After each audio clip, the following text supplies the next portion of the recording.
What's happening, everybody? Welcome to another episode of Unparalleled Sports Talk with yours, Kwame Fisher Jones. As always, I am him. And today I'm joined by my man, Everett Terry Jr., aka Sports Talk Terry. Been a little break for me, got a little hiatus off. And during the break, I guess speaking of breaks, somebody that I respect in the industry tremendously, someone that I think highly of professionally, is going to be leaving their network. And of course, I'm talking about Skip Bayless. And there are a lot of opinions about Skip Bayless. So before I share mine, I just wanted to get your opinion of Skip Bayless and how you feel about all the jubilation and celebration about him leaving Fox Sports. First things first, stay out of my closet. Why do we have on the same color, man? Like, this is crazy. Like, I got dressed way before you. There's no reason we should have Dress. on the same colors. How do you know when I got dressed? Still got my pajamas on at the bottom. So, Man, well, not pajamas, but basketball shorts. So, you know what I mean? How do you know when I get dressed? Because I'm not even dressed yet. I still got my because basketball shorts on. I got dressed 6 hours ago. Like, I Been was up a definitely lot dressed longer. You before are on you. the East Coast. So you've been up a Yes, lot longer. yes, Yeah. yeah. Um, so Skip Bayless. Um, I look at him as a clickbait artist. He's Mm. made his bones on giving you things that will Mm. spark controversial conversation, regardless as to feedback. He's a avid LeBron basher, an avid cowboy lover, and for those reasons, not the most popular person, considering I'm from Philadelphia, where Cowboy fans are pretty much despised anyway. I don't have a gripe against them, but I understand, the hate for them. But a lot of times he says things that just some of it just doesn't really connect or make sense. Him as a journalist, I mean, I never really saw much that he said that was like earth shattering or breaking news. It didn't look like he had a lot of relationships that he leveraged into groundbreaking stories for folks that they didn't hear from somewhere else. But his opinion on things were always very polarizing. So, for the purpose of drawing interest, getting views, getting clicks, him and Shannon with Undisputed had the views it did because he and Shannon were polar opposites on a lot of topics, just like he and Stephen A. when they were on ESPN together. And I understand that certain folks have a certain reverence towards him. I don't necessarily care for him one way or the other, but I do think that the way he handled certain things, like pushing Stephen A. out the door, or he leaving, or however that went, and then definitely pushing Shannon out the door, were both wrong. Um, and so I can Did understand he why people though? are happy that he goes. Did he though? Listen. He Shannon brought was grateful. Stephen A. back. Well, go ahead. I'll let you finish because I interrupted you a Well, lot last show. Shannon, yeah. So Shannon was grateful for the opportunity to be there, but you could clearly see that their relationship reached a certain breaking point. And folks who broke down a lot of their back and forth dialogue, the biggest one that stands out is the one with Damar Hamlin, where Yeah. Shannon was sharing his opinion and Skip literally cut him off, overtalked him, downplayed his opinion, and wouldn't even let him say certain things. And Skip shared, "Hey, I think the way you're saying this is wrong." I mean, Shannon said, "Hey, I think the way you handled this was wrong." And he doubled down and said, "I'm not apologizing. I said what I said." It just showed that he didn't have a true amount of respect for his co-host. Even if you and I disagree, I would never disrespect you on national TV or any sort of national media where somebody, could potentially view it and see that there's friction between us, because we have to show a united front. We can have a difference of opinion, but never to a level of disrespect. And I think that's where a lot of people are okay with him not being on the air anymore. Well, a disagreement should never lend to disrespect. That's number one. Disagreement should never breed contention. But I want to go back. You used the word clickbait. I wrote it down. Mm-hmm. And this is something that I personally can speak to because this is something that hits me smacked in the face every time I try to step out of my box and work and play well in the sandbox. When you don't think like everybody else, when you don't follow like everybody else, people automatically try to discredit your line of thinking. People automatically say, well, you know what? You're just trying to do this for an ulterior purpose. Other than, you know what? I don't believe what you believe. I don't see what you see. And in the case of Skip Bayless, he grew up a little different than most. And people can go Yeah. do their Googles on that. So, in order to understand my train of thought, you have to put yourself in my position. So, how do you do that? You have to understand where someone's coming from, or in most cases, be where that person's from. Now, I'll give you an example. you use the phrase clickbait. He wrote a book, and in the book, I don't know if he insinuated or stated, but basically tried to say that Troy Aikman was gay. That started the whole clickbait. Skip says whatever to sell books. Now, my issue with that was, who cares? Like, if he was or wasn't, what was the point of putting it in the book? Well, the point of putting it in the book was to show that you could report on the Cowboys and give information on the Cowboys that the average fan could not get. But what most people would say is he put it in the book to sell books, right? Mm. But in the case of Skip, the goal was always to get his point of view out, his side, his story out. Now we fast forward. You mentioned also that he pushed Stephen A out. He didn't push Stephen A out. He brought Stephen A back in. Stephen A, after quite frankly, and this is why I always defend Stephen A, but I also don't rock with Stephen A. When Stephen A was on, quite frankly, he brought in nothing but black sports writers and black sports editors. He introduced Rob Parker to the world. He introduced, I don't want to say introduced Chris Broussard, but Chris Broussard to the world, Scoop Jackson to the world, Gary D. Howard to the world. Those were cats that if you weren't a writer, you didn't Yeah, know you them. wouldn't know who they are. So he brought them on, and then their careers became what they became. Well, when quite frankly's ratings dropped and Stephen A subsequently left ESPN, there were a lot of people doing the same jig when Stephen A left. If it wasn't for him writing an article about Allen Iverson and his drinking problem, and when he wrote that article, Skip Bayless extended a hand and brought him back on ESPN, and their chemistry took off, and then you had what later became First Take. So we sit here, we don't accuse Stephen A of clickbait. They call Stephen A lot of things, but not a clickbaiter. Well, why don't they do that? Because he doesn't say the things that Skip Bayless says specifically, but he has the same line of thinking. There was no reason to out Allen Iverson's drinking problem. He'll say it was because it was his brother, his little brother, and he got love for him and he was trying to save him, blah, blah, blah, blah, blah. But it damn sure led back to his career.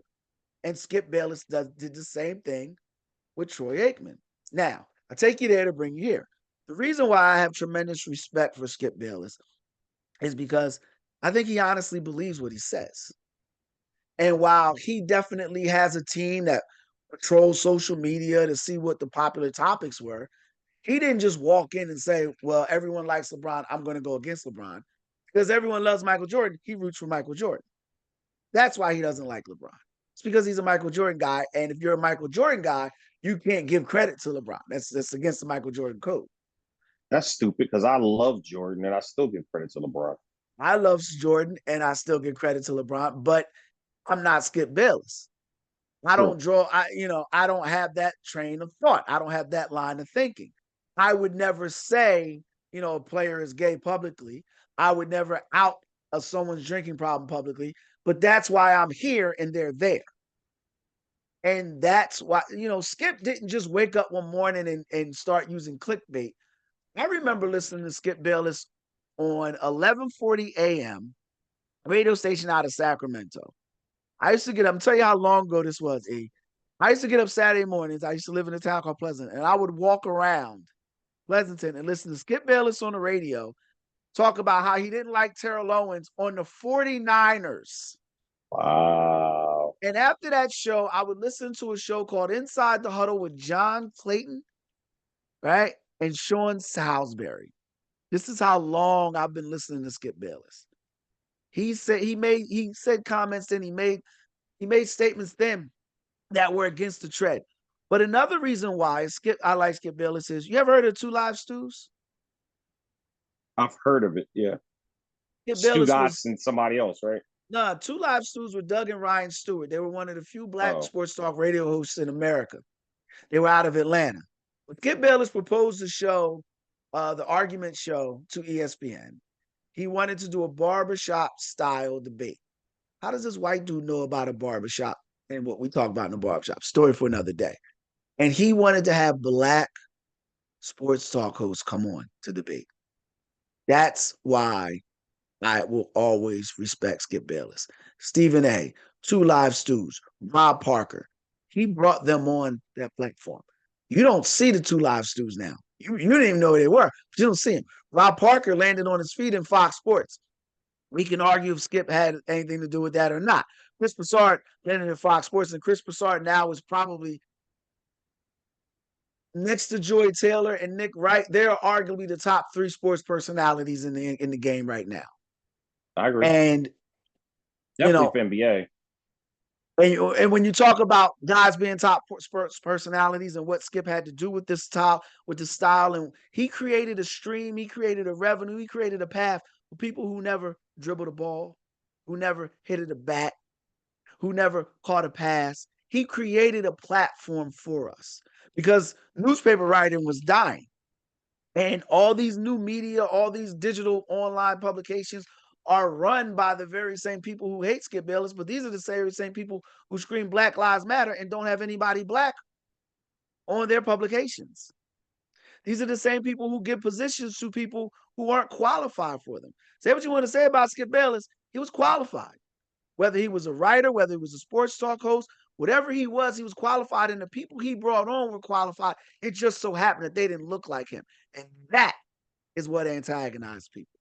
So it bothers me when I hear people say that, they're so happy that he's out of here, and they use the phrase clickbait, because no, he wasn't clickbait. He just saw things differently.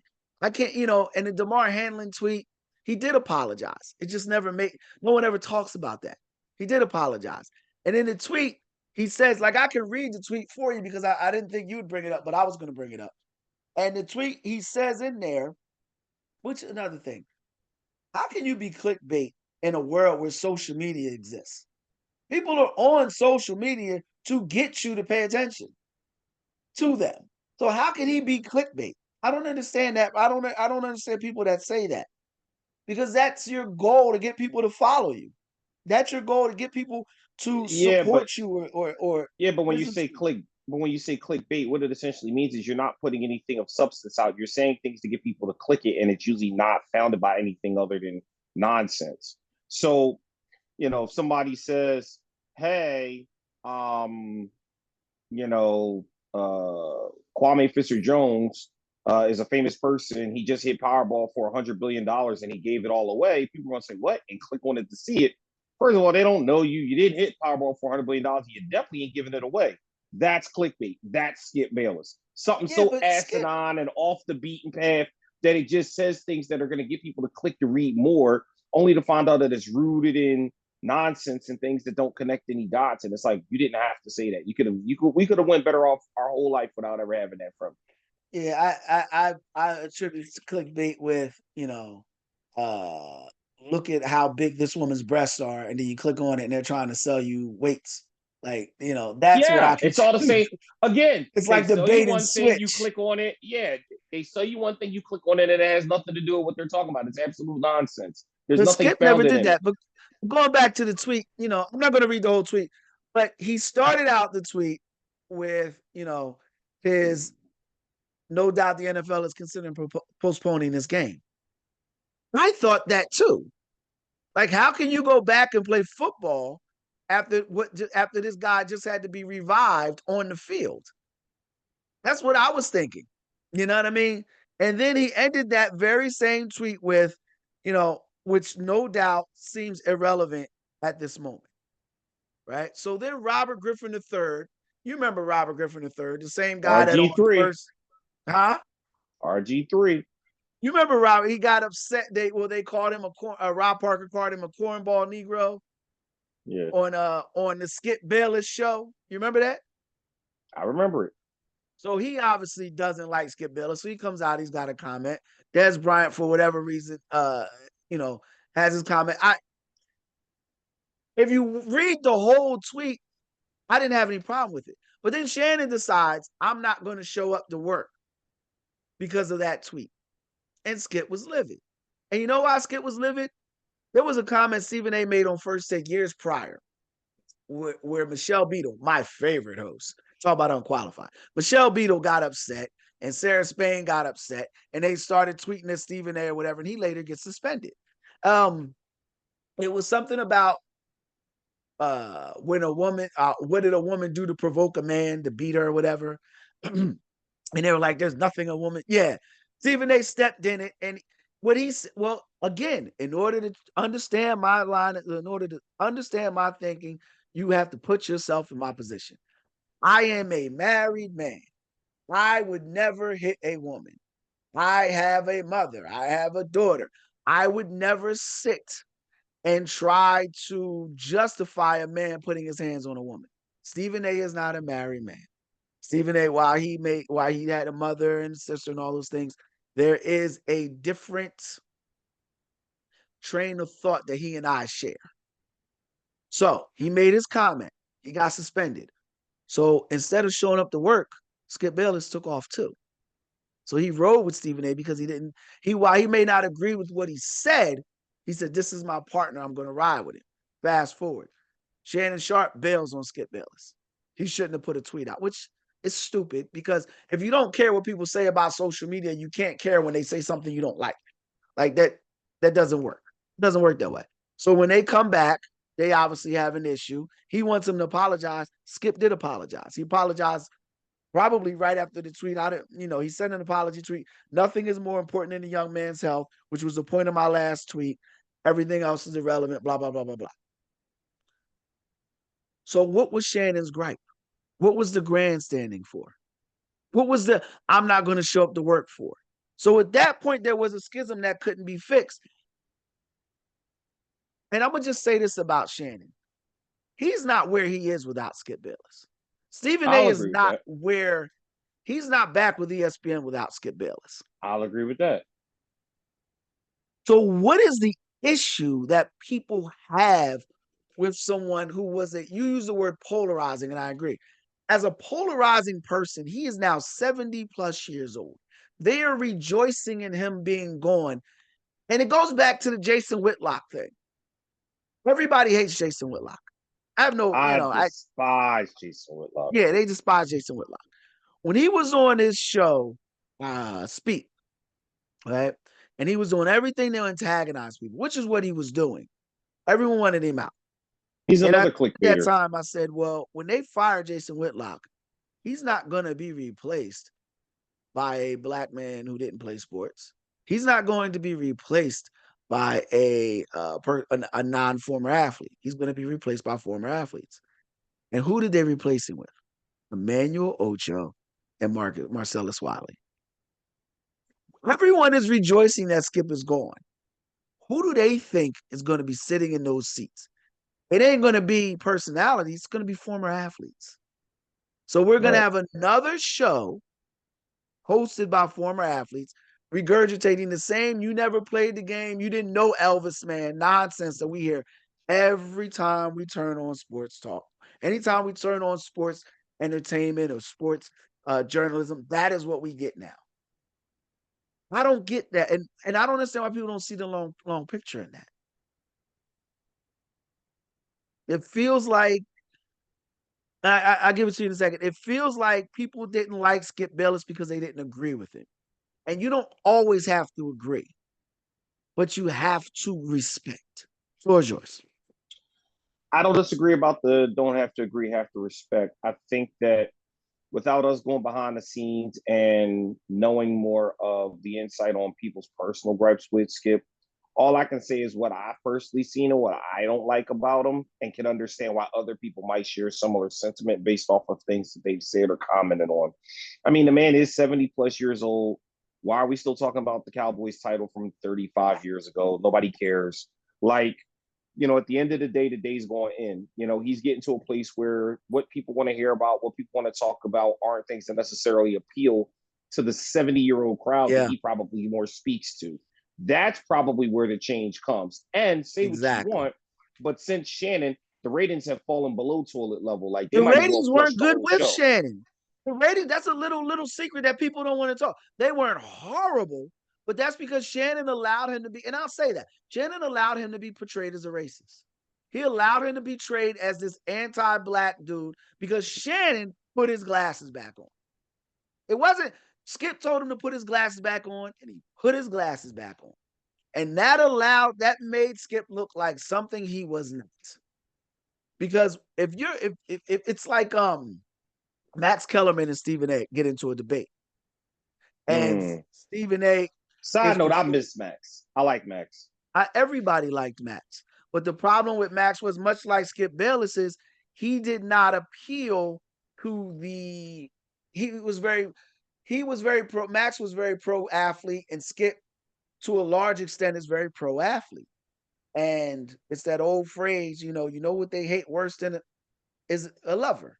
And that's what happened to Max, and that's what's going on with Skip. And I'll say that, and I have no problem saying that. I think that Skip's pro-black stance on a lot of things ruffled a lot of feathers, and Shannon, in the end, allowed Skip to be portrayed as something he's not. And he can say till he's blue in the face he didn't, but he did.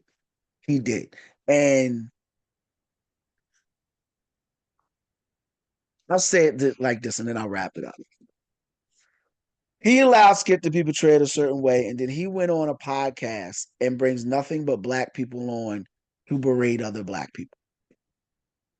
I don't know how that has managed to go underreported, but Skip Bayless being clickbait,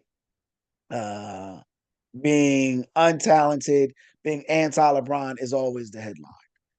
I don't mind that he's not anti-LeBron. I appreciate it. Much like I don't like Jason Whitlock, but his presence was necessary because we all cannot think the same way. It doesn't make for fun. It doesn't make for good I agree with entertainment. that. I And we agree with don't that. I learn mean, me and you anything. don't think the same way, but we can do it in a way that's never going to come off again condescending or where respect is lost. And I think that's where the draw line was. I'll leave it at that. Thank you, my brother, for having this conversation with me. I appreciate it. Always. Like I told the world, I am a big Skip Bayless fan. I look at it more as age and attrition. Father Time comes for us all, and in this industry, the Greek Reaper comes for us all. I know they're keeping that show. I'm I hope not they sad revamp Jenny it. Taft. I'm not sad Jenny Taft isn't on there anymore. I'm Right. not sad Shannon Sharp isn't on there anymore. I'm not sad Keyshawn. Shout out to Keyshawn. I got respect for you, man. But it is time for a change. I just hope that Max change. Kellerman. You bring Max to that show, people come back. They would love to Let's see Max and Stephen A compete for the same time slot. let's not say he I'm would mop the telling floor with you. Stephen A. He would mop the floor with And Stephen A. that's why people would love to see the show. You let Max come If back, give him some control, build out his co-host, and get somebody who can give him a good argument, but also someone who he can respect and vice versa. And I promise you, people will start watching Undisputed. I personally would, because I barely watch First Take anymore. It's just Stephen A. and friends. And he's gonna overtalk the conversation. He's gonna dominate the conversation. He's not gonna really let you get your point across. It's not really a debate. It's more of his monologue, and when he stops speaking, then you can talk. That's not a debate show. well, you And know so, for what why? it's worth, I'd rather see a more typical debate show. I don't even need to see a debate show. I just want to see sports entertainment. But and I didn't mean to cut you off, but you know why it's like that, right? Who's sitting across from Stephen A? It all depends. It varies from day to day. Most of the time, Athletes, it's athletes outside of Mad Dog. yeah. And while it's great to have the insight of an athlete here and there, Every there's a person shouldn't reason be a why I former went to athlete. there's a reason why I went to school for this. There's a Right. reason why you have classes. There's a reason why you start out in Beaubaton, Kentucky, before you make it to the big story, to the big stage. There's a reason why you start out covering Temple before you cover the Sixers. You got to learn what you're doing. And you True. can drop JJ Redick on there. You can drop Tim Legler on there. You can drop RG3 and all these other dudes on there. But if they haven't gone through the battles, they're not tested soldiers. So they just sit True. there and let them go through all that thing. And it's great for Stephen A. I'm going to shut the door on this. Again, Skip Bayless was portrayed as a racist, right? That killed his audience. Then he trots out Little Wayne, which alienates anybody that's got more than a 10th grade education. But if you do your research, and by research, I mean Google, look how many black hosts were on sports, was on ESPN before Stephen A got his big payday. And look how many are on there now. It's not an accident, people. This is not, you know, the reason why they're jumping on Skip Bayless's grave is because one of our biggest advocates is no longer in the room. And that is a fact. Just look at First Take. Question that. Look at NBA. Look at what NBA coverage on ESPN used to be with Jaren Jackson, David Aldridge, Jason or Andre Aldridge, Chris Broussard. I know I'm forgetting so many names. And look at what it is now. Malika Andrews and Zach Lowe and Kendrick Carry-On Perkins. I got nothing else on the topic. You got anything else for it? Kendrick Carry-On Perkins. That's what we're being given now. That's the insight that we get. Zach Lowe, Brian Windhorst. Well, I'm still waiting to give me a story that he breaks. I'm still waiting for those journalists to tell me this is a trade that's gonna happen. This is why I'm waiting for them to go on TV and say, yeah, the reason why Karl Malone isn't playing for the Lakers is because he made a pass to Kobe Bryant's wife. What?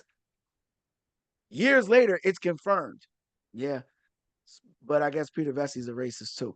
That's it for this episode of Unparalleled Sports Talk. If you like the podcast, make sure you share, subscribe to whatever your podcast platform allows you to do. That's Everett Sports Talk Terry on all social media platforms. I'm Kwame Fisher Jones.